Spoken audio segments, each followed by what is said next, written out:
L'autre jour, je repassais sur mes notes de coaching, mes cours de coaching de quand je passais ma certification de coach et je suis retombée sur un outil que j'adore et je crois que je vous en ai jamais parlé par ici, qu'on peut totalement appliquer au business. Donc aujourd'hui, on va parler du cycle des 4 saisons et on va parler tout particulièrement de la roue de Hudson que je vous ai un petit peu réinterprété, réinventé pour l'appliquer au business. La roue de Hudson, qu'est-ce que c'est? C'est le concept selon lequel notre vie passe par des cycles qui sont en fait une représentation des 4 saisons, à savoir le printemps, l'été, l'automne, l'hiver, et que tout au cours de notre vie, on va vivre plusieurs fois ces 4 saisons à des rythmes plus ou moins longs ou courts. Il faut savoir qu'on peut vivre les 4 saisons en l'espace de quelques mois ou alors même en l'espace de quelques années et que évidemment en fonction des différentes sphères de notre vie, on va avoir des cycles différents. Bref, c'est pas une science exacte qui vous dit que tous les 3 ans ou tous les 7 ans, il y a un hiver ou que sais-je, mais on a cette période cyclique. Alors évidemment, vous vous en doutez, l'été, c'est cette période où tout va bien, on a une énergie haute, une énergie productive,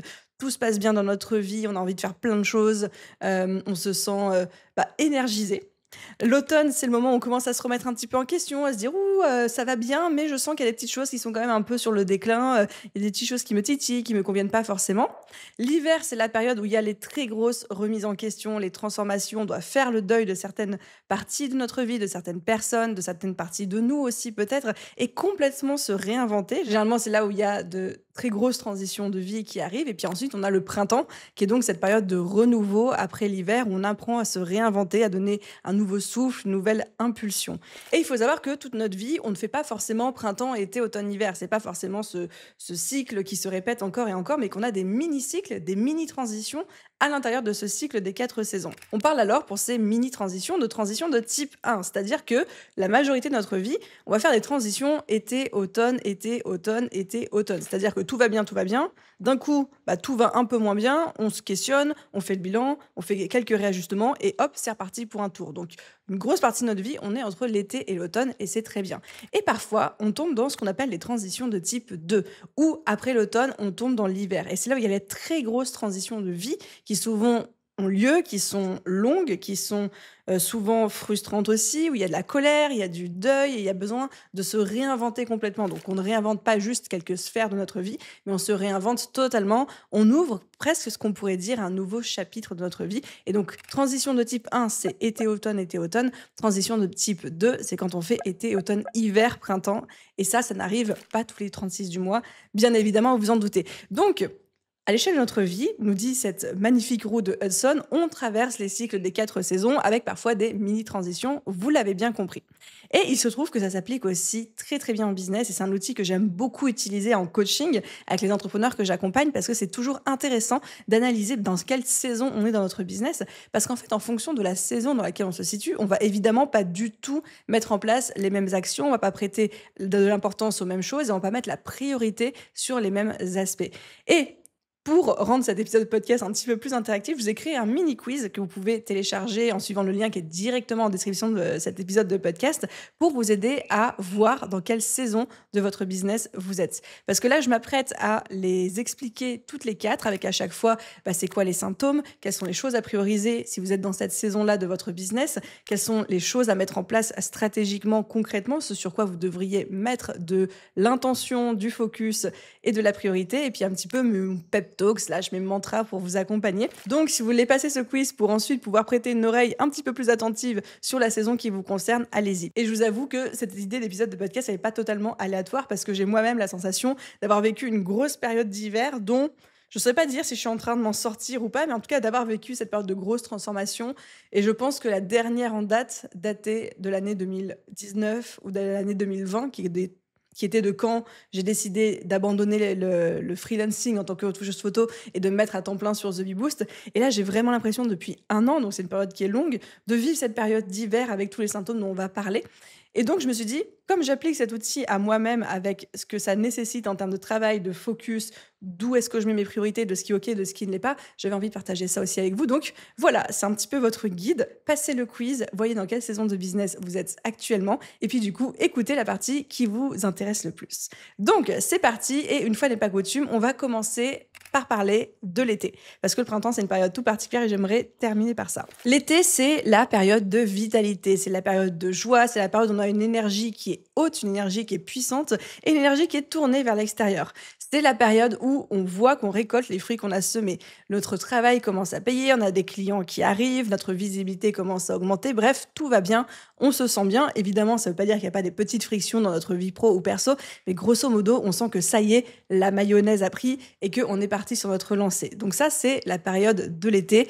Dès qu'on est en période d'été, il faut en profiter au maximum. Et donc, quand on est en période d'été, il y a plusieurs choses qu'on va essayer de prioriser au sein de notre business. La première chose, c'est la qualité d'exécution. Comme c'est une période de croissance, souvent c'est une période où on peut être un petit peu débordé par tout ce qui nous arrive de bien. C'est des bons problèmes, des problèmes de riches, comme j'aime à le dire, mais on peut se sentir un petit peu débordé. Donc, gardez votre focus, si vous êtes en période d'été, sur la qualité, l'excellence d'exécution. C'est la qualité de votre service client, de votre expérience client, des contenus que vous créez, des liens que vous nouez, des interventions, de votre posture. Bref, attention à ne pas vous laisser submerger par cette quantité géniale de bonnes choses qui vous arrivent et attention à maîtriser votre croissance et ne pas vous laisser maîtriser par elle. On le sait aujourd'hui, une des causes principales qui tuent les startups qui sont en hyper-croissance, c'est justement l'hyper-croissance. C'est pas tant qu'elles ne fonctionnaient pas en termes d'idées, etc., c'est qu'elles ont été bouffées par leur propre croissance. Donc, première chose, gardez une grande qualité d'exécution, faites très attention à ça.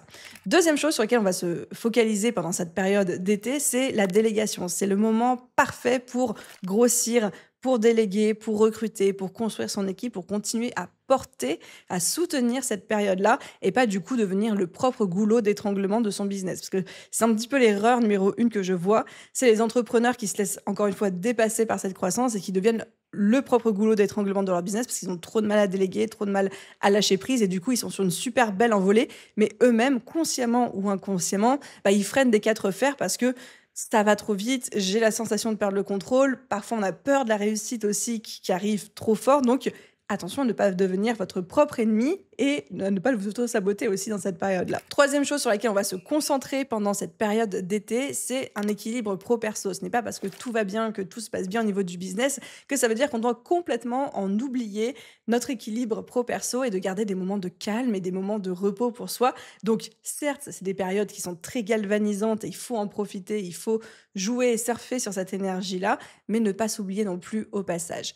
Et ensuite, quatrième et dernière chose sur laquelle on va se focaliser, qu'on va prioriser dans ces périodes-là, c'est tout ce qui est la stratégie. On va prendre du temps, on va se bloquer des créneaux pour travailler sur la stratégie de notre business. Qu'est-ce qui fonctionne pas, mais surtout, ok, maintenant que je vois ce qui fonctionne, comment est-ce que je solidifie ça et comment est-ce que je prépare la suite? Comment est-ce que je peux scaler mon offre? Comment est-ce que je peux déployer les choses à plus grande échelle? Comment est-ce que je peux inventer l'après, la suite? Donc, on solidifie l'existant, on profite de cette période-là, mais on se met aussi en mode stratégie, on met notre casquette de CEO stratège de notre entreprise et on se dit, OK, comment est-ce que je prépare la suite? Et donc, si je dois parler en termes un petit peu plus concrets de quelles sont les choses que vous devez faire si vous êtes en période été dans votre business, la première chose, c'est fixez-vous des plans d'action avec des objectifs. C'est-à-dire objectifs mensuels, objectifs trimestriels en termes de vente, en termes de chiffre d'affaires, en termes de KPI, c'est-à-dire les indicateurs clés de performance qui sont importants pour vous. Ça peut être un objectif de nombre d'inscrits à votre liste email, ça peut être un objectif de nombre d'abonnés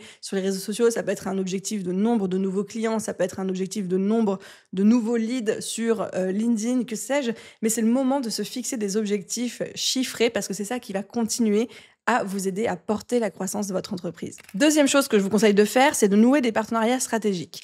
L'été, dans votre business, c'est la période parfaite pour collaborer, c'est-à-dire faire des lives, inviter des gens dans vos podcasts, chaînes YouTube, articles de blog ou vous-même être invité sur ces plateformes-là, collaborer, co-créer du contenu, co-créer des offres, bref, s'ouvrir vers l'extérieur. Encore une fois, dans notre roue de Hudson, on a vraiment ce cadran avec les 4 saisons, mais qui est déterminé par la hauteur de votre énergie. Est-ce que vous avez une énergie haute ou une énergie basse? Une énergie haute est poussée vers l'extérieur, l'énergie basse est plutôt tournée vers l'intérieur. Et est-ce qu'il y a beaucoup d'énergie ou peu d'énergie? L'été, c'est le moment où vous avez une énergie haute tournée vers l'extérieur et vous en avez beaucoup.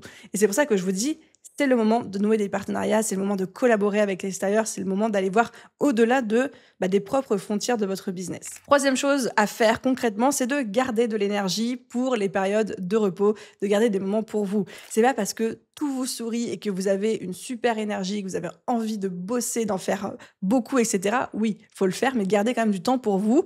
Qui veut aller loin, ménage sa monture, comme dit le dicton, et c'est exactement ce que vous devez faire avec vous et votre propre corps, parce que plus vous allez réussir à vous ménager, plus vous allez pouvoir faire durer l'été et ralentir la transition vers l'automne qui, malheureusement, évidemment, est inévitable. On passe tous, encore une fois, par le cycle de toutes ces saisons, mais plus on se ménage, plus on retarde ce moment où on doit re-rentrer dans une période de transition. Quatrième chose à faire si vous êtes en période d'été, c'est de structurer vos offres pour ensuite les scaler. C'est le moment parfait pour se dire, OK, mon offre fonctionne, mon offre se vend, tout se passe bien dans mon business. Comment est-ce que je structure ça pour m'en détacher et en faire plus? Ou alors, comment est-ce que je structure ça pour scaler? Si vous avez des formations en ligne, des coachings de groupe, des accompagnements, etc., c'est de vous dire, OK, comment est-ce que je fais pour vendre plus? Si vous avez des offres en présentiel, en individuel, ou alors vous travaillez en direct avec vos clients parce que vous êtes prestataire de service, c'est comment est-ce que je structure mes offres pour que ça me prenne moi moins de temps tout en augmentant l'expérience client. Par exemple, ça peut être la création de nouveaux bonus, ça peut être la délégation de certains aspects, ça peut être la mutualisation du travail de certains clients entre eux. Il y a plein de choses à inventer. Et enfin, cinquième et dernière chose à faire lorsque vous êtes en période d'été, c'est de travailler sur, comme je vous le disais, tout ce qui est la délégation.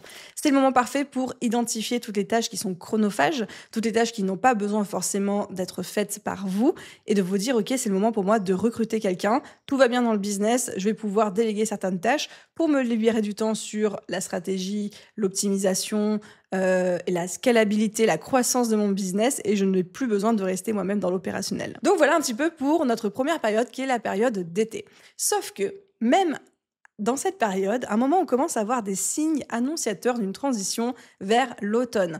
On commence à voir des petites baisses de motivation, on commence à tourner en rond, on commence à se sentir un petit peu frustré, un petit peu presque à l'étroit dans notre situation, etc. Bref, toute cette belle énergie qui nous portait, on se disait « Waouh, c'est trop bien, je suis à fond, etc. » Elle commence à battre un petit peu de l'aile et c'est là qu'on se dit « Ok, je suis peut-être dans une transition vers l'automne. » Parlons à présent du coup de la saison de l'automne. Quand on est en saison d'automne, on a encore une énergie qui est très positive, mais on commence à avoir quelques doutes, on voit que les choses sont un petit peu en déclin, on se pose pas mal de questions, on se remet en question aussi soi, on part en introspection, qu'est-ce que je veux, je sens qu'il y a un truc qui est pas tout à fait comme j'aimerais, etc. Bref, on sent que on est un petit peu sur la courbe descendante. Encore une fois, c'est une période qui est totalement normale, c'est une transition qui est totalement normale. Et pendant la majorité de notre vie, dès qu'on arrive en période d'automne, on va travailler sur nous et ensuite on va pouvoir repartir en période d'été en faisant des micros-ajustements. Donc on n'est pas tout le temps, comme je vous le disais tout à l'heure, destiné à faire un énorme cycle avec la transition par l'hiver, le deuil, la colère, etc. Mais juste parfois l'automne. Donc l'automne, on sent qu'il y a des trucs qui deviennent inconfortables, redondants, qui nous font chier, où on se sent pas très à l'aise, on se remet un peu en question, on est moins motivé. Bref, l'automne est là. L'automne, c'est aussi la période où on voit souvent un ralentissement, que ce soit dans votre chiffre d'affaires, dans vos statistiques, dans vos chiffres. C'est des moments où vos clients montrent aussi un petit peu moins d'enthousiasme, il y a moins de demandes. Bref, comme je vous dis, il y a encore cette notion de tout va bien, mais on sent que les choses commencent à décliner tout doucement. Alors, qu'est-ce qu'on va prioriser pendant cette période d'automne? La première chose, c'est l'analyse de données et les feedbacks. L'automne, c'est la période parfaite pour faire des bilans, pour analyser, pour faire le point sur les choses. C'est une période qui nous invite à faire un tout petit pas de côté et à se dire, OK, qu'est-ce qui a fonctionné, qu'est-ce qui n'a pas fonctionné, qu'est-ce qui me convient, qu'est-ce qui me convient pas, qu'est-ce que je fais avec ça pour la suite? Je vous parlais tout à l'heure de micro-ajustements pour retrouver ensuite la période d'été, c'est exactement ce qu'on est en train de faire. Donc, récolter du feedback à la fois à l'intérieur de votre business, regardez vos chiffres, qu'est-ce qui fonctionne pas, vos ventes, vos clients, mais regardez aussi l'extérieur. Récoltez du feedback de vos clients. Qu'est-ce qu'ils ont aimé, qu'est-ce qu'ils ont moins aimé. Parlez à vos prospects potentiels, des gens qui n'ont pas acheté avec vous. Qu'est-ce qui a fait que tu n'as pas voulu acheter chez moi? Qu'est-ce qui t'a plu? Qu'est-ce qui t'a moins plu? Questionnez aussi vos proches. Qu'est-ce que tu penses de mon énergie en ce moment? J'ai l'impression d'être un petit peu comme si. C'est quoi ton point de vue là-dessus? C'est le moment où on peut recueillir l'avis des gens extérieurs, que ce soit des proches, des clients ou des prospects. Et on va aussi ajouter à ça, on va faire une petite recette dans notre marmite, l'observation de nos propres chiffres, de nos propres ressentis. Bref, on va chercher du feedback. Première priorité. Deuxième priorité, quand on est en période d'automne, c'est d'accepter, d'adopter un mindset d'adaptation. Il va falloir accepter que les choses vont devoir changer, qu'on est en période de transition, que c'est normal, que c'est une période de cycle de vie qui est totalement OK, mais qu'il va falloir renoncer à certaines choses et s'adapter sur d'autres. Donc c'est pour ça que c'est important de faire le bilan, je vous en parlais juste avant, mais aussi d'avoir le mindset de se dire OK, il y a des choses qui vont devoir changer et je vais éviter de m'agripper tel moule à son rocher à tout ce qui faisait que ça fonctionnait pendant la période d'été. Parce que généralement, c'est quand on refuse de voir les choses et qu'on refuse de faire cette adaptation que en fait, on se retrouve obligé à vivre l'hiver parce qu'on attend trop, on s'épuise trop, ça frictionne, ça coince, on se brûle, et puis ça peut terminer en mini burn-out, en dépression, ou alors même, sans parler de choses graves comme ça, bah, juste en épuisement et on se sent un peu au bout du rouleau. Donc l'automne, c'est on lâche prise et on accepte de s'adapter à ce qui est en train de se passer. On accueille sans jugement les baisses de productivité, les baisses de chiffre d'affaires et on se dit OK, c'est juste des signaux, c'est des indicateurs qu'il faut changer des choses et surtout on accepte que c'est une période qui est complètement saine et qui est juste propice à la remise en question. Et ensuite, cette troisième chose qu'on va prioriser lorsqu'on est en période d'automne, c'est des petits tests très, j'ai envie de dire, excusez-moi pour le langage startup, mais très agile. C'est-à-dire qu'on va essayer de tester de nouvelles choses, on va tester des micro-ajustements, des micro-adaptations, sans vouloir tout réinventer notre business, sans vouloir entièrement se repositionner, changer tout ce qu'on fait, réinventer de nouvelles offres, etc. C'est le moment parfait pour lancer une mini-offre, minute, un webinaire, un challenge, proposer quelque chose de nouveau à ses anciens clients, lancer une bêta test, bref, faire des tout petits changements, des micros-ajustements au sein de son business pour tester ce qui fonctionne, ce qui ne fonctionne pas. Je vous parlais tout à l'heure du mindset d'adaptation. C'est un mindset qui n'est pas que passif en mode j'accepte que cette période est un peu compliquée, blablabla. C'est une période active où on va aussi tester des nouvelles choses, tester des nouveaux formats de contenu, tester des nouvelles méthodes de communication, tester des stratégies pour trouver des clients qu'on n'a peut-être jamais testés avant, s'inscrire à un networking si on n'est jamais allé à faire du networking, à un événement de réseautage. Bref, c'est le moment où on va pouvoir tester des micro-ajustements, encore une fois, pour voir ce qui fonctionne et ce qui ne fonctionne plus. Et donc, concrètement, qu'est-ce que je vous conseille de faire si vous êtes dans cette période d'automne? La première chose, ça va être de réaliser un audit complet de vos offres et de votre business. L'idée, ça va être de tout mettre à plat et de regarder ce qui fonctionne, ce qui ne fonctionne plus, ce qui vous plaît, ce qui vous plaît plus. Donc, on met tout à plat. La deuxième chose, ça va être de revoir votre positionnement et votre promesse. Je suis pas en train de dire qu'il faut tout réinventer, tout jeter à la poubelle, repartir d'une page blanche, mais juste de se questionner de est-ce que ça me correspond toujours? Est-ce que ça correspond toujours au marché? Est-ce que ce positionnement, moi, je me sens toujours aligné avec? Et est-ce que mon marché montre toujours de l'intérêt? Pareil pour votre promesse. Donc, c'est le moment de faire le point là-dessus. Troisième chose que je vous conseille de faire, c'est de réengager votre communauté. Ça peut être en lançant un challenge, en faisant un petit peu plus de live, en créant des contenus différents, mais essayez de reconnecter avec votre communauté d'une manière différente. Encore une fois, on cherche des petites victoires, on cherche des micros ajustements et on cherche aussi du feedback. Vous pouvez lancer des sondages. Si vous êtes sur Instagram, vous pouvez par exemple lancer des sondages en story, demander aux gens ce qu'ils pensent de vous, ce qu'ils pensent de votre business, pourquoi ils sont là, ce qui leur plaît, quels sont les changements qu'ils aimeraient voir. Bref, on va demander du feedback et on va réengager avec les gens. Et enfin, quatrième chose que je vous conseille de faire si vous êtes en période automne, c'est de faire des tests à petite échelle. Lancer une mini-offre, tester des nouveaux formats de contenu, tester des nouvelles manières de prospecter, de connecter, de vous faire connaître. C'est le moment où il faut ouvrir ses écoutilles, changer le fonctionnement parce que, par définition, en période d'automne, on se remet en question, on a l'impression de mariner un petit peu dans son propre jus, donc c'est le moment de tester des nouvelles choses. Et là, à ce stade-là, il va pouvoir se passer deux choses. Soit les micro-ajustements que vous allez faire vont porter leurs fruits et alors vous allez repartir dans une période d'été. Et encore une fois, la majorité de notre vie, on fait ces transitions été-automne, été-automne, été-automne. Soit, option numéro 2, qui n'est peut-être pas celle que je vous souhaite, mais inéluctablement, on y passe tous, eh ben, la fatigue devient plus marquée, l'ennui aussi, on tourne encore plus en rond et tous les ajustements, tout le travail qu'on peut faire sur nous pendant cette période d'automne ne paye pas. Et c'est là qu'arrive la fameuse période de l'hiver, qui est la période peut-être la moins sympa des quatre, mais aussi l'une des plus nécessaires, puisque c'est là où on va rouvrir un nouveau chapitre de vie. L'hiver, c'est vraiment une période où on est découragé, on est désengagé. C'est parfois une période qui est associée à un burn-out, à de la déprime, à de l'épuisement. Bref, c'est vraiment un moment où on a envie de baisser les bras. L'hiver, c'est une période dans notre business et dans notre vie, mais là on parle du business, qui nous invite à faire le deuil. À faire le deuil de quelque chose qui a été et à préparer ce qui va être, c'est-à-dire la future saison du printemps. Mais malheureusement ou heureusement, cette période d'hiver est une période incompressible qui va durer quelques semaines, quelques mois, parfois quelques années, en fonction des périodes de vie, en fonction des individus, en fonction de ce qui se passe vraiment. Et pendant cette période-là, il va falloir accepter que les choses ne vont pas forcément bouger en surface, à l'image des arbres dont la sève descend dans le sol pendant la période d'hiver, puis il se passe rien pendant plusieurs mois, pas de nouvelles feuilles, pas de bourgeons, pas de fruits, rien. Mais il faut accepter que la sève est toujours là, que c'est la saison et qu'au printemps, la sève va pouvoir remonter pour générer fleurs, feuilles, fruits, etc.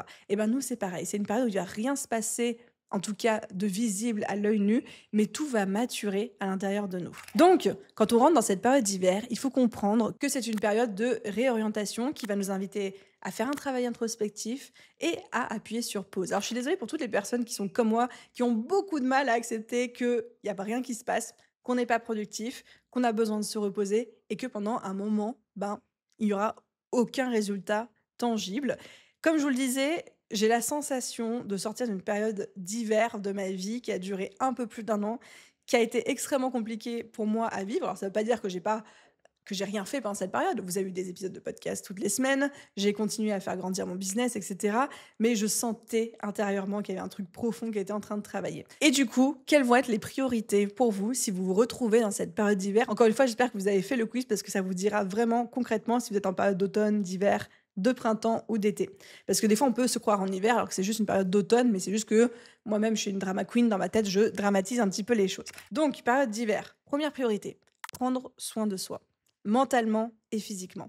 Accepter de prendre soin de soi, même dans des périodes où tout n'est pas facile, des périodes qui ne sont pas forcément exaltantes, où le business ne se passe pas forcément très bien. Ce n'est pas une excuse pour ne pas prendre soin de vous. La période d'hiver, c'est accepter de prendre du repos pour recharger les batteries, installer des routines quotidiennes, méditation, journaling, marche, sport, j'en sais rien, ce que vous voulez, mais en tout cas, acceptez de prendre ce temps pour soi. Deuxième chose sur laquelle on va mettre la priorité pendant notre période d'hiver, c'est cette question de clarté intérieure.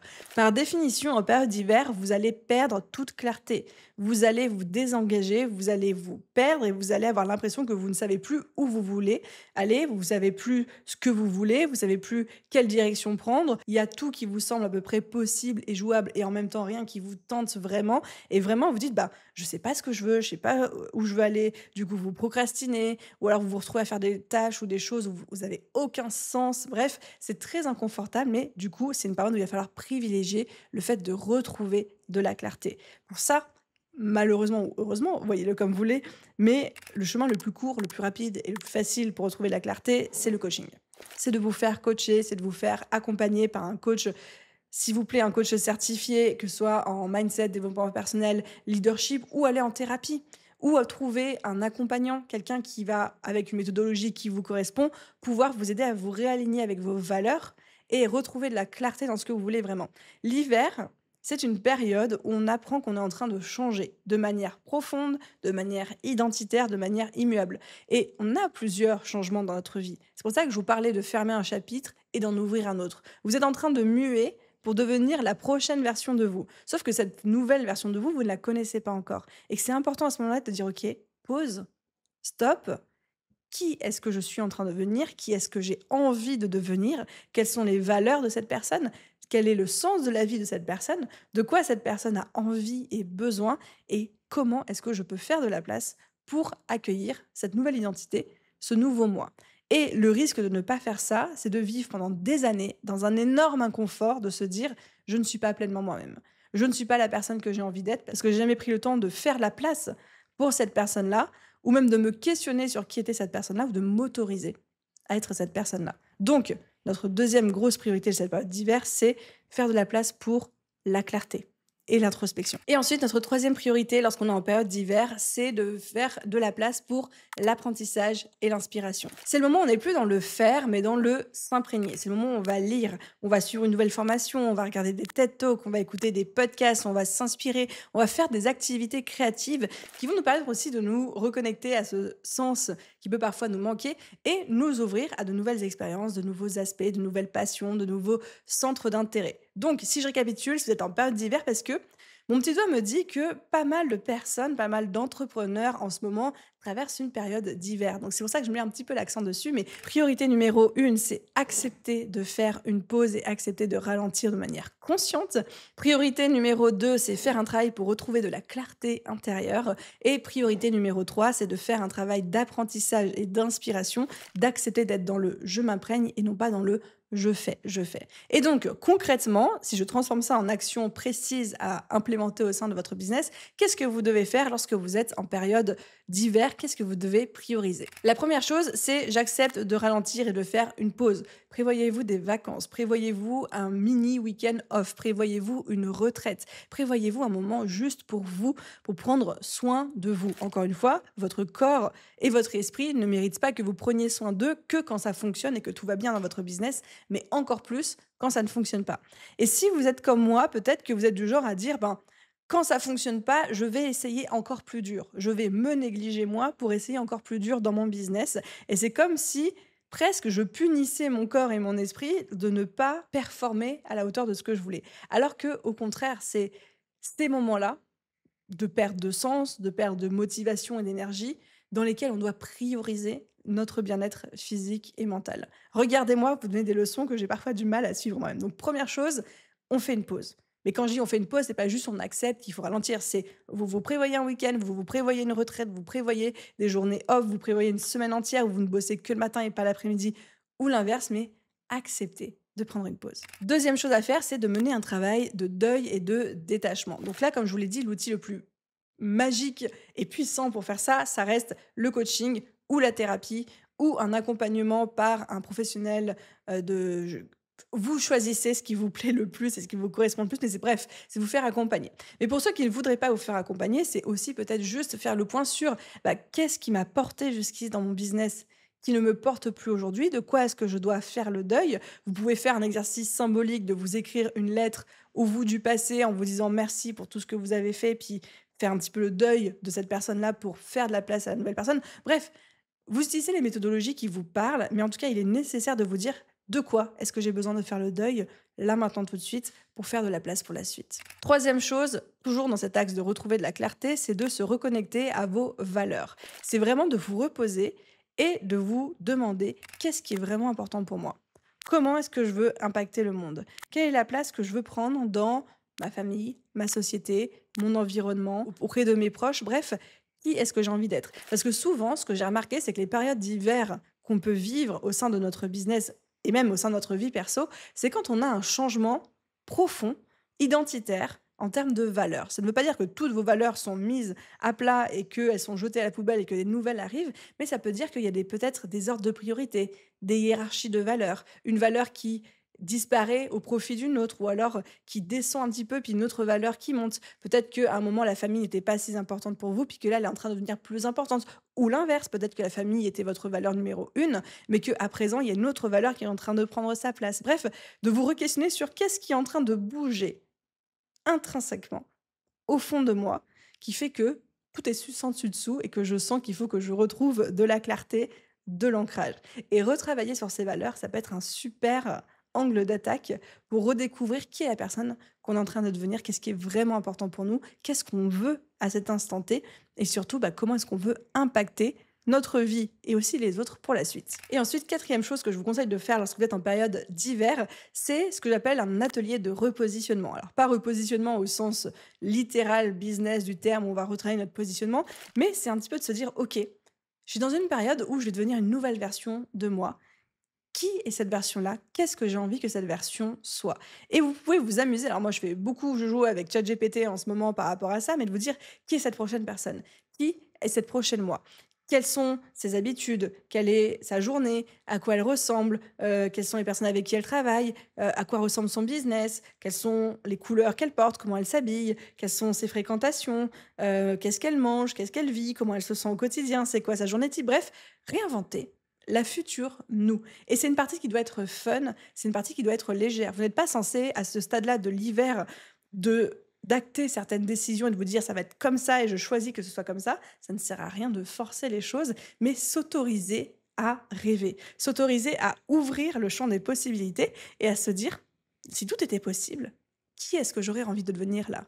Et ce travail-là est extrêmement important parce que c'est ce travail-là qui va déjà vous aider à ne pas sombrer dans les tréfonds de l'hiver, mais surtout il est important parce que ça a posé les prémices du printemps. Parce que vous allez faire ce travail de pause et ce travail de clarté, mais aussi ce travail de je me concentre sur la suite et j'ouvre déjà la porte à la prochaine saison. Et il y a un moment, À la fin de notre période d'hiver, on va sentir l'énergie qui va commencer à remonter. Tout doucement, pas beaucoup, pas longtemps. On va sentir la créativité qui revient par à coup. On va sentir qu'on va avoir des nouvelles idées qui ressurgissent un petit peu. Et là, c'est une période hyper exaltante, je trouve, mais où il faut aussi faire attention de ne pas dire ouais, ça y est, c'est bon, c'est l'été qui revient, go, go, go, j'y vais. Non, c'était les prémices du printemps et on va en parler juste après. Mais c'est une période qui est très délicate parce que je l'assimile un petit peu à un bébé biche, un fan qui vient de naître et qui est encore en train de vaciller sur ses jambes. Si on le bouscule trop, si on veut tout de suite qu'il se mette à courir, à gambader et qu'il grandisse, eh ben on peut l'effrayer et on peut faire en sorte qu'il retombe. Donc c'est une période, quand on sent les prémices du printemps qui revient, qu'on va choyer et qu'on va surtout coucouner de loin et surtout pas chercher à le brusquer ou à l'accélérer. Mais vous allez voir qu'à la fin de l'hiver, vous allez sentir ces petits soubresauts de vie, de créativité, d'énergie qui vont revenir en vous. Et encore une fois, il va falloir prendre soin de soi aussi pendant cette période et pas chercher à mettre la charrue avant les bœufs. Et du coup, à la fin de l'hiver, on a le printemps. Le printemps, c'est un nouveau cycle de vie qui commence, c'est un nouveau chapitre, c'est une nouvelle grosse transition qui vient de se faire. C'est un moment où l'énergie, les idées, la créativité reviennent avec une énergie de renouveau, presque de nouveau départ. C'est une période où on a une énergie qui est souvent un petit peu plus faible par rapport à une période d'été ou une période d'automne, mais qui est d'une très bonne qualité, qui est une énergie puissante pour créer des nouvelles choses. Et donc, sur quoi est-ce qu'on va mettre notre priorité pendant cette période de printemps dans notre business? La première chose, ça va être la recherche et l'exploration.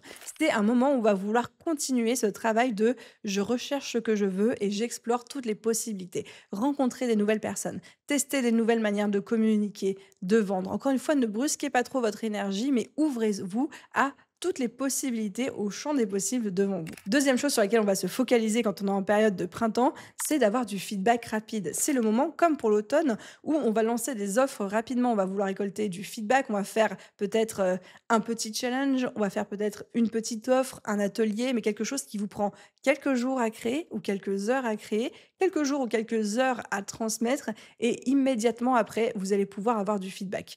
Pourquoi? Parce que, un, on cherche des victoires rapides, on cherche pas des choses qui vont être lourdes à porter, à construire, à créer, à mettre en place pendant des semaines et des semaines. Mais surtout, on cherche aussi à avoir du feedback sur, OK, cette nouvelle personne que je suis en train de devenir, d'incarner, ce nouveau chapitre de ma vie que je suis en train d'ouvrir, comment est-ce que ça résonne chez mes clients, chez mes prospects, auprès de mon audience, etc. Donc c'est ça qu'on va chercher à créer. Et troisième chose qu'on va prioriser pendant cette période de printemps, c'est de choyer notre énergie. Comme je vous le disais, l'énergie va être faible, mais va être d'une très bonne qualité. Et l'idée, ce n'est pas de la brûler tout de suite alors qu'elle commence à peine à monter, comme la sève remonte au printemps après cette longue période d'hiver. Et du coup, on va alterner, en tout cas dans la mesure du possible. J'ai conscience que chacun a ses emplois du temps et ses contraintes aussi, mais on va chercher à alterner les périodes de travail et les périodes de repos. On va essayer peut-être de faire 45 minutes, une heure et demie maximum de deep work, de travail en étant focalisé, focus sur ce qu'on est en train de faire et des moments de calme, de détente. On va pas chercher à brusquer notre corps, on va pas chercher à tirer plus vite sur la pousse pour qu'elle sorte de terre plus rapidement, mais on va aussi s'économiser en choyant, comme je vous le disais, j'ai pas de meilleur mot qui me vient, mais en choyant ce nouveau chapitre, cette nouvelle version de nous. Donc, si je transpose ça sur des idées d'action concrètes à faire au sein de votre business quand vous êtes en période de printemps, la première chose, c'est finir de clarifier vos valeurs et vos idées. Vous reconnecter à vos intentions. La seconde chose à faire, c'est de valider vos idées. Vous pouvez le faire en faisant des sondages auprès de votre audience, en questionnant votre équipe, en questionnant vos proches, en questionnant vos business friends, vos partenaires, mais essayez de valider au maximum les idées que vous avez eues pendant votre période d'hiver, les idées qui sont en train de germer. Plus vite vous allez pouvoir avoir du feedback, plus vite vous allez pouvoir itérer dessus. Troisième chose qu'on va mettre en place, c'est de tester plein d'approches marketing, plein de nouvelles choses, mais de manière légère. Il ne faut pas que ce soit lourd ni à mettre en place, ni à porter. Ça peut être tester un nouveau format de contenu, ça peut être tester une nouvelle mini-offre, ça peut être de proposer à un podcasteur d'intervenir chez vous dans votre podcast ou d'inviter quelqu'un sur votre chaîne YouTube ou sur votre blog ou de co-créer un live à deux sur un réseau social. Bref, tester de nouvelles choses, mais pas des choses qui soient trop lourdes à porter. Quatrième chose à mettre en place, c'est tester un nouveau produit. Tester un nouveau produit en mode MVP. MVP, ça vient de ce langage startup qui nous dit minimum viable product, donc le produit viable minimum. Sous-entendu, parce que je l'explique très mal, mais c'est la version la plus basique, bas de gamme d'un nouveau produit que vous pourrez proposer. Par exemple, si demain je décide de lancer un nouveau programme d'accompagnement, je ne vais pas attendre de l'avoir filmé, enregistré, peaufiné avec une super expérience client, ce qui va me demander 5 mois de travail, pour ensuite la lancer et me rendre compte que potentiellement j'ai tapé à côté. C'était pas exactement ça que mes clients attendaient. Et donc, je vais lancer ça sous la forme la plus basique possible, peut-être un coaching de groupe qui va être donné auprès de 10 personnes qui seront des bêta-testeurs, et je vais récolter leur feedback au fur et à mesure, et je vais co-construire le produit au fur et à mesure avec eux. Donc, lancer une nouvelle offre, mais lancez-la de la manière la plus simple, de la plus basique possible, pour pouvoir ensuite la co-construire avec vos clients, avec votre audience et recueillir des feedbacks au fur et à mesure. Et enfin, dernière chose à mettre en place, à implémenter quand on est en période printemps dans son business, c'est comme je vous le disais, de faire attention à son rythme de travail, de garder un rythme de travail léger, de faire de la place pour le repos. On n'oublie pas qu'on sort d'une période d'hiver, qui était une période importante, on a eu besoin de se reposer, de se reconnecter à soi, et attention à ne pas brûler toute votre énergie tout de suite. Donc, alternez dans la mesure du possible les périodes de travail, les périodes de repos, faites-vous des jours off, faites-vous des pauses régulièrement dans votre journée et essayez de ne pas brûler cette énergie qui commence tout juste à remonter. Voilà les amis, je crois que j'ai fait le tour du cadran, littéralement, avec nos 4 saisons. Encore une fois, je vous ai créé un petit quiz hyper simple, hyper rapide à passer que vous pouvez télécharger dans la description de cet épisode de podcast pour savoir dans quelle saison de business vous êtes et du coup pouvoir vous dire quelles sont les actions sur lesquelles je devrais me concentrer actuellement en priorité. Et je me permets de faire une dédicace toute spécifique à tous ceux d'entre vous ou toutes celles d'entre vous qui se reconnaîtraient dans une période d'hiver actuellement. Parce que je sais à quel point c'est frustrant, à quel point c'est inconfortable, à quel point c'est aussi décourageant et à quel point on a l'impression parfois qu'on n'en verra jamais le bout. Je vous rassure, vous allez en voir le bout. Juste, ce qui est important pour vous en ce moment, c'est de prendre du temps pour vous, de faire le deuil de ce qui n'a plus besoin d'être pour faire de la place pour ce que vous allez devenir et d'accepter que ça prend du temps et surtout que vous n'êtes pas seul. Donc plein de bonnes ondes, plein de courage à vous. J'espère que cet épisode de podcast vous a plu et à vous tous, je vous souhaite une merveilleuse journée, soirée, après-midi, nuit, où que vous soyez. Et je vous dis à très vite dans un prochain épisode. Bye tout le monde!